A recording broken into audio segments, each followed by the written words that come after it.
বিজ্ঞানের দৃষ্টিতে মৃতদেহকে কবর দেওয়ার ঠিক ২৪ ঘন্টা পরে মানুষের শরীরের ভিতরে এমন পোকার উৎপত্তি হয় যা মৃতদেহের বায়ুপথ দিয়ে বের হতে থাকে।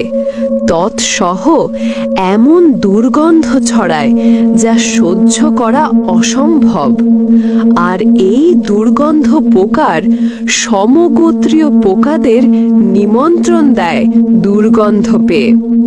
সমস্ত পোকামাকড় খেয়ে মানুষের মৃতদেহের দিকে যাত্রা শুরু করে আর সবাই মিলে মানুষের মাংস খাওয়া শুরু করে।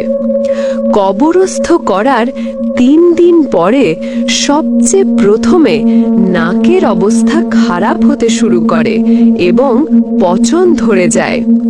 ৬ দিন পরে নখ খসে পড়তে থাকে, পরে চুল খসে পড়া শুরু হয়। মানুষের শরীরের সমস্ত লোম ঝরে পড়ে আর পেট ফোলা শুরু হয়ে যায়। ১০ দিন পরে পেট ফেটে যায় আর শরীরের ভিতরের সমস্ত অংশ বাইরে বেরিয়ে আসে। ৭ দিন পরে মৃতদেহের শরীরে সমস্ত মাংস শেষ হয়ে যায়। মাংসের শরীরে এক টুকরো মাংস অবশিষ্ট থাকে না। ২০ দিন পরে সমস্ত হাড় একে অপরের থেকে পৃথক হয়ে যায়। ১ বছর পরে মানুষের শরীরের সমস্ত হাড় মাটির সঙ্গে মিশে যায় আর যে মানুষের মৃতদেহ কবরস্থ করা হয়েছিল তার সমস্ত অস্তিত্ব মুছে যায়।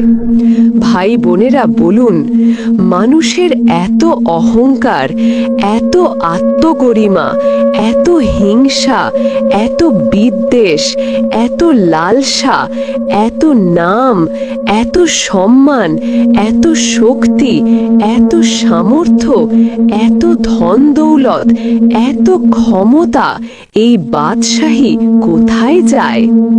সব কিছুই মাটিতে মিশে যায়। মানুষের অস্তিত্ব বাকি আছে, মাটি থেকে সৃষ্টি মাটিতেই মিশে যায়। অতএব আপনার কিভাবে চলা উচিত তা কি আর নতুন করে বলার দরকার আছে?